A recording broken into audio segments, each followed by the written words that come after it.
Good morning, everybody.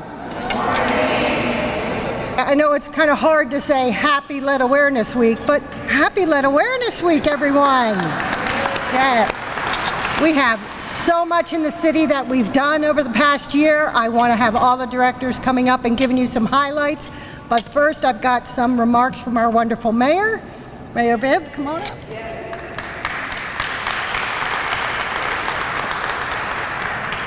Good morning, everybody. I am so honored to be here to kick off my second Lead Awareness Week as mayor.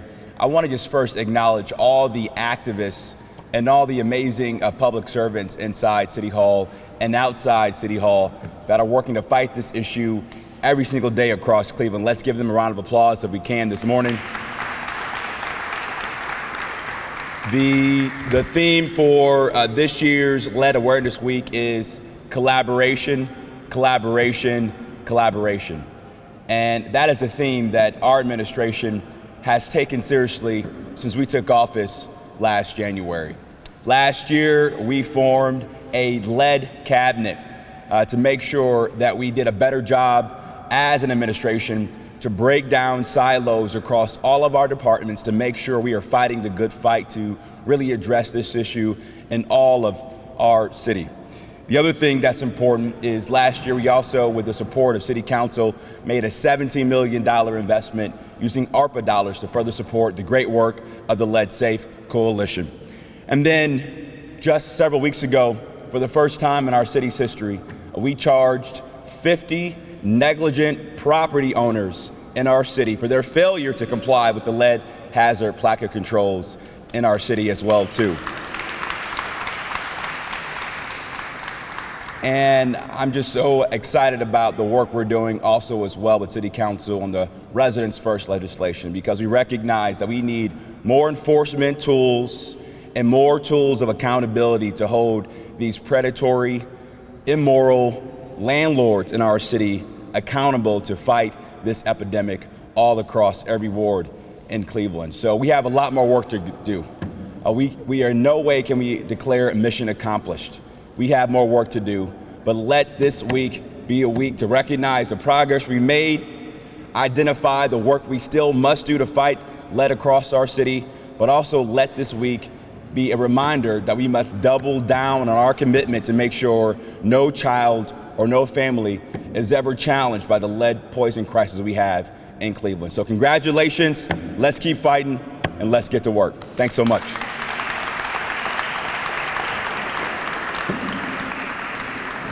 Now I have the distinct honor and privilege to introduce Councilwoman Rebecca Moore to also provide some remarks this morning. Councilwoman.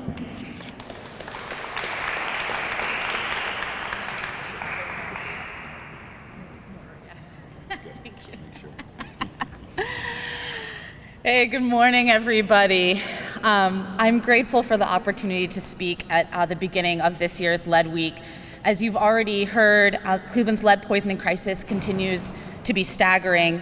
In many of Cleveland's neighborhoods, more than 30% of our children have an elevated blood lead level, and across the city, our average rate of testing positive is 17.4%, which is double or more the comparable rates in our peer cities across the Midwest. The story of lead poisoning is also part of my story. I saw my clients at Legal Aid and my neighbors in Slavic Village struggle after their child tested positive for lead. It's one of the reasons that I ran for office in 2021, and now I sit as council's representative on the Lead Safe Advisory Board, which I am now co-chair of. I'm also vice chair of council's Health and Human Services Committee, which oversees lead safe housing work. And like all of the people that you will hear from this week, I am committed to the belief that preventing lead poisoning of Cleveland's children is one of our moral obligations as city leaders, and a necessary accomplishment to create a city where everyone can thrive and reach their potential. As we head into Lead Week, I fundamentally believe that we're at a crossroads in this work, something that the mayor alluded to, this idea that we've come so far, but we have so much farther to go. We've had some remarkable achievements, but there are also areas where we're struggling. This year's theme of collaboration is fitting because it evokes for me the two big ideas of the work that we have ahead at this crossroads, both partnership and problem solving. Of course, we have collaboration in terms of partnership. You can see from today's lineup and the incredible group of people around you today that we have built strong partnerships across our city in our generational effort to tackle lead poisoning once and for all. Hundreds of groups are involved in preventative lead-safe work across the city. And here at City Hall, we have had phenomenal collaborations between groups like the Health Department and the Law Department that have resulted in meaningful wins. We should celebrate our never-before-filed prosecutions, our innovative lead affidavits, and an unheard-of contact rate at the Cleveland Health Department. I want to especially give Dave Margolius a round of applause for, and his staff, Itoy, I think is here. Yes, I see her, who just won the Mayor's Innovation Award for that work. We truly should applaud this because it has been a tide turning within the city. But there's another aspect of collaboration. One we need to think about as we face down the challenges we have. We need to think of collaboration in terms of problem solving, not just partnership. Because despite the wins that we've had this year in reacting to lead poisoning, I'm going to be honest, I think our progress is starting to wane when it comes to preventing lead poisoning in the first place and implementing the 2017 lead-safe law. Enrollments in the lead-safe certificate program have decreased for the last 3 quarters and are continuing to trend downwards. We need close to 2,500 applications per quarter to be on track to reach our goal, and last year we had under 500, down from a high watermark of 1,000. At the LeadSafe Advisory Board meeting last month, we spent time discussing whether or not it was time to raise alarm bells. At the LeadSafe Cleveland Coalition convening 2 weeks later, we called the number sobering. I think we've known that there was always going to be a moment where we hit barriers in terms of making Cleveland lead safe. This is hard, important work, and there is a reason that it has never been accomplished before. So as we look at these numbers, the question is how we're going to collaborate, how we're going to problem solve to keep our work moving ahead today. Everyone you will hear from this week who's involved in lead poisoning prevention is already problem solving. We're already iterating. There are changing programs that we are improving, where we're making strides to make sure we realize the vision of a lead-safe Cleveland. But I want us to be clear-eyed about what we are doing to problem solve the challenges we face. There are dozens of angles through which you can work at the core problem of lead. If you talk to every single person in this room, there is a program, there is an angle that they could talk about, from workforce to screening and testing to community education. But to my mind, there are 2 key issues that we need to be problem solving this year if we want to realize our vision for a lead-safe Cleveland. The first is, are we getting money out the door and into the hands of property owners to truly make Cleveland lead safe? The Lead Safe Cleveland Coalition's core incentive program pays landlords $750 to make their homes lead safe. We're spending that money. Landlords want the money, and it's a great program when it works. But the process for getting those checks out to landlords has ticked up and up and up to over 90 days. What can we do to get that program down to 30 days and really realize the vision of it pays to be lead safe, which is the slogan that you see on billboards around town today? Our loan and grant programs are also struggling. The Coalition's goal for this year was over 1,000 loans and grants, but we only made it to 200. Since the start of this program, we've only gotten $1 million out the door in loans and grants, less than 1% of the money that we've raised to tackle lead poisoning. We need to ramp up this work and spend the money we've raised and get it into Cleveland's dilapidated housing structure to truly keep kids safe. The second question is for the city, is for here. Are we building a program with real teeth? I heard recently from a lead clearance tech about his work when I asked him, what's your biggest barrier to getting more clients? Because of course a lead clearance tech is the individual who a landlord would pay to make sure that their property, to clear their property as lead safe. What I heard was that landlords call him and they say, hey, I heard about this program, but what happens if I don't comply? And when he answers truthfully right now, which is probably not much will happen, it's a pretty quick end to the conversation and he doesn't end up getting the job. That cannot be true if we want this program to succeed. We have an opportunity, the Residents First bill that the mayor and Sally Martin, the director of Building and Housing, have put forward. This bill must pass. It must be implemented in a way that Building and Housing can succeed in issuing these civil tickets, these quick responses to landlords, rather than having to file prosecutions down at the Justice Center, rather than having to take someone to court. It should be like getting a parking ticket, something easy and quick that makes landlords feel like, okay, I need to get this done. The Residents First bill must pass, and there must be real enforcement if it's going to succeed. And you can see already that these two issues are intertwined. If we don't have landlords who feel that there will be consequences if they don't follow the law, of course they won't be incentivized to utilize the incredible programming and administration that the Lead Safe Cleveland Coalition has put together. That's why, combined, these are not simple tasks. It will require problem solving and it will require collaboration. But these are absolutely necessary to fulfill the promise of a lead-safe Cleveland. Despite our challenges, I remain hopeful because of the strong partnerships that we've created. This is the year we must harness those partnerships and turn them into problem solving. I am proud to join so many across the city in applauding how far we've come, and I'm ready to work together to collaborate in the work ahead. Thank you.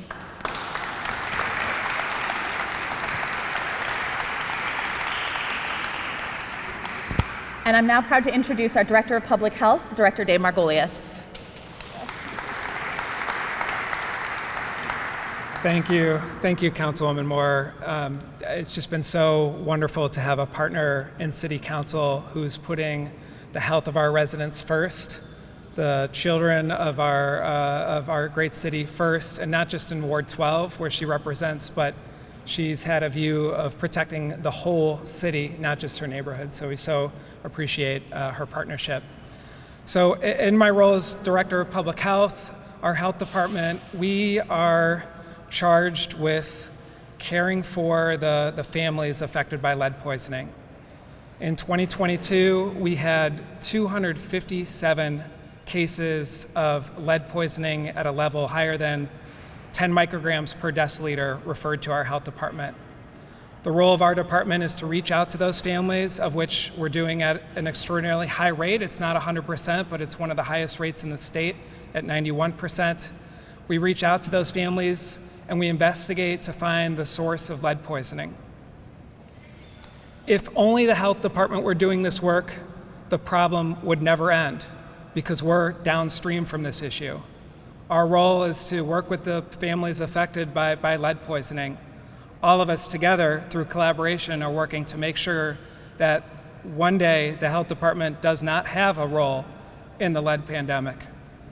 Now we know that all of our amazing lead team, led by Atoy Shaquila Young and the team back there, will still have plenty of work to do in the health department, so have no fear.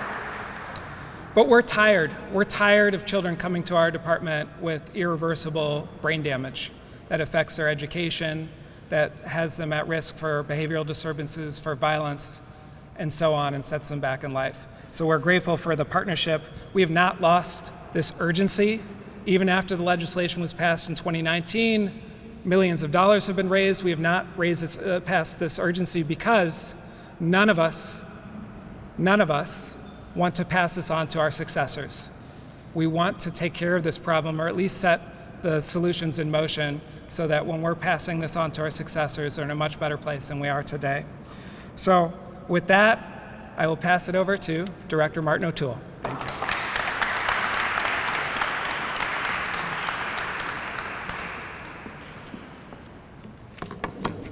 Good morning. Welcome to Lead Awareness Week. In some Cleveland neighborhoods, 30% of children have elevated blood levels. Childhood lead poisoning creates a tragic legacy, undermining the health and future success of Cleveland's children, which is the future of our city. The highest concentration of lead poisoning occurs in the most disinvested neighborhoods of Cleveland. The legacy of historical redlining has left its mark in many obvious ways. Homes that have been disinvested for generations are poisoning our children at a high rate. There is no greater priority for me as Director of Building and Housing than addressing and reversing this trend. Our children deserve to live in safe, stable housing.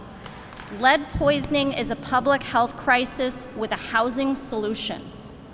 To be sure, enforcement of Cleveland's lead-safe ordinance has gotten off to a slow start, but the important thing is that it has started.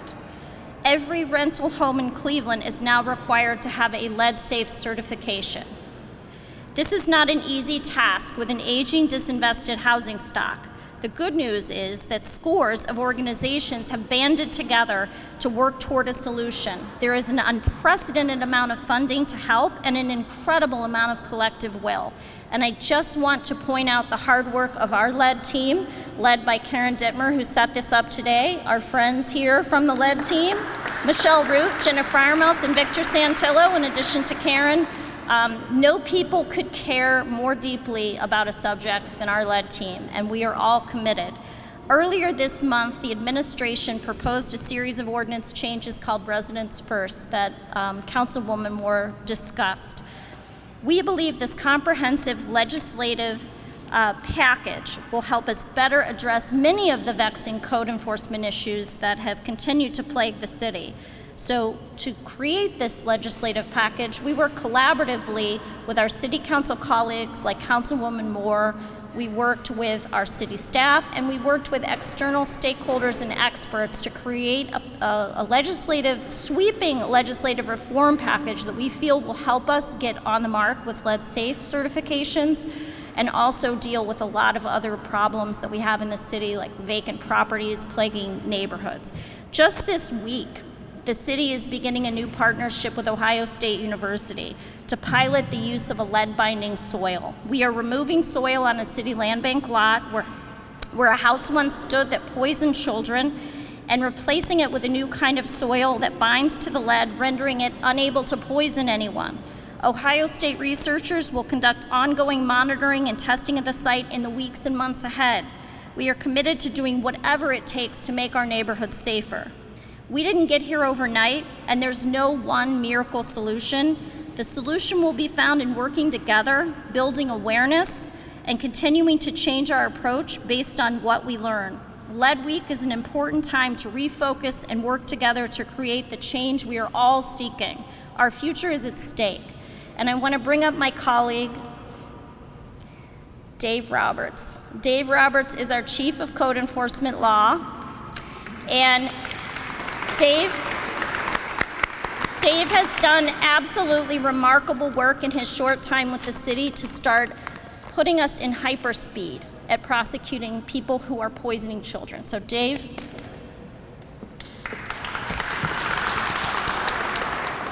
Thank you. So Mayor said we're about collaboration.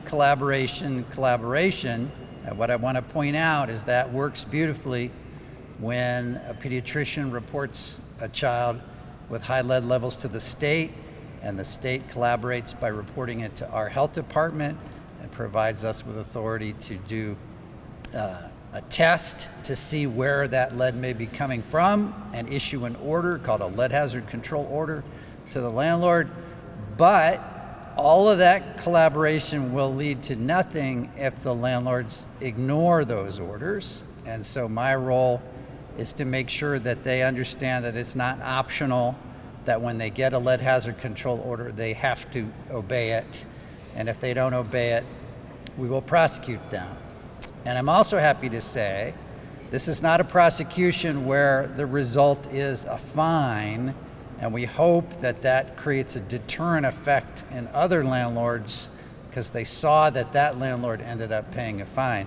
What we're more likely to get, what we'll ask for, and what Judge Monet Scott typically orders is a sentence of community control, which is a sentence that tells landlords, you must follow through and obey the law that you didn't obey. And so then she will be monitoring them to make sure they follow through, as she does in other cases already where landlords are found guilty of any first-degree misdemeanor. If they're put on community control, she requires them to show for all their properties that they do have lead-safe certifications. And also want to point out, we're not just waiting to prosecute lead hazard control order cases, but we're prosecuting all landlords who don't have their lead-safe certification. We're nearing 100 filings of that type of case. And so we will push forward and make sure that all of our collaboration leads to the same result that we want by making sure the landlords join us in that collaboration, whether it's voluntarily or not. And I'd like to introduce from the Lead Safe Coalition, Ayanna Don.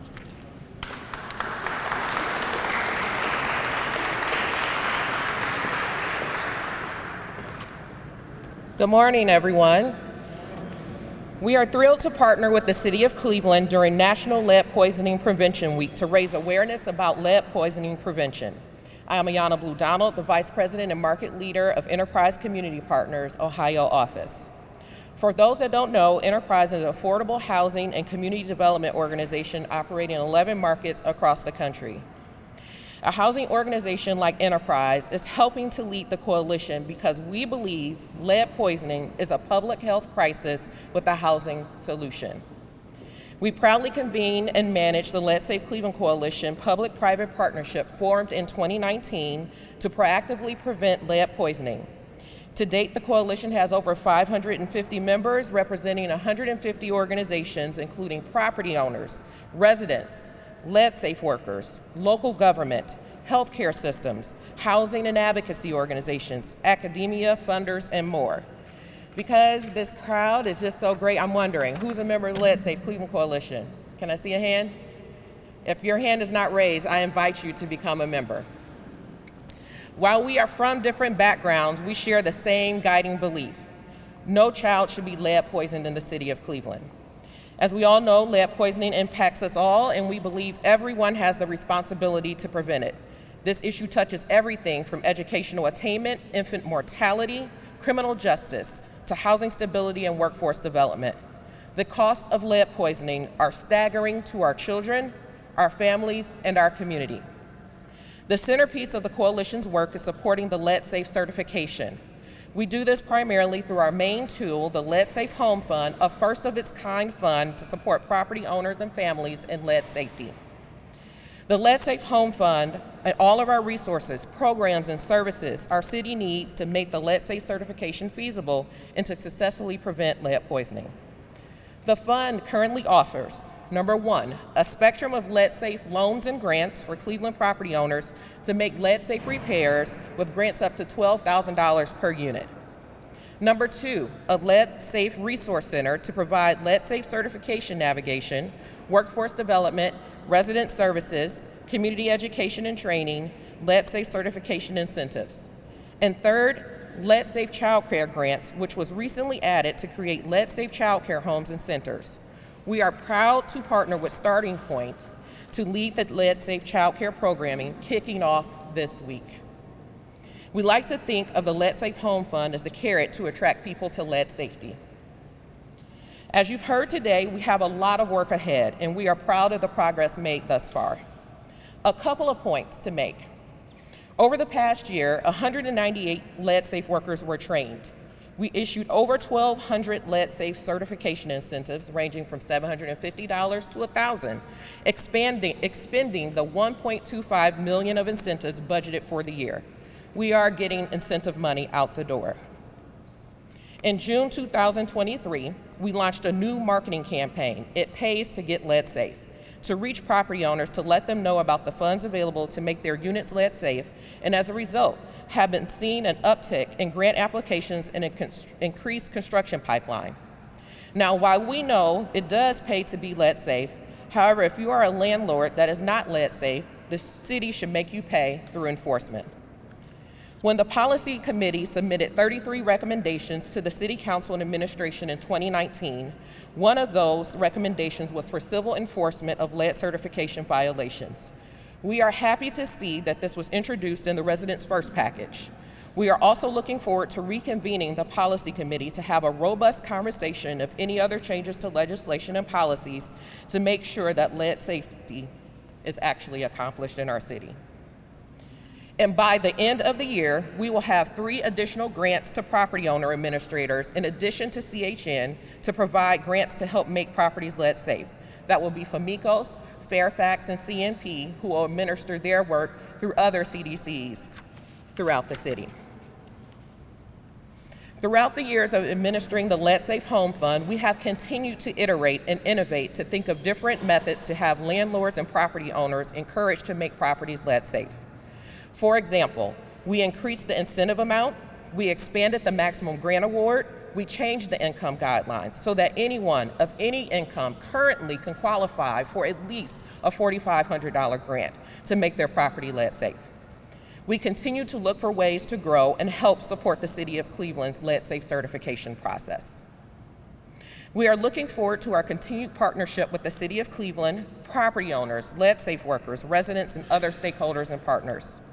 The work of making sure that all of our children in Cleveland are given a fair chance and protected from lead poisoning starts with the will of us in this room today, recommitting to the promise we made in this room over 4 years ago and the commitment Mayor Bibb made with the $13 million ARPA investment to the Lead Safe Home Fund to prevent childhood lead poisoning. We must all lock arms and work together to prevent poisoning. We knew this work wouldn't be easy. We knew systems change would take time, and we knew we needed to be flexible and would need to iterate and make improvements along the way. We've done that and will continue to do so. Join the Lead Safe Cleveland Coalition this week as we raise awareness about the hazards of lead poisoning, and in the months to come as we continue to fight to prevent lead poisoning. Follow us on social media at LeadSafeCLE. Visit us at www.leadsafecle.org or call the Lead Safe Resource Center at 1-833-601-5323. Thank you to all coalition leaders, partners, and funders. I'll now turn it over to Karen to close this out.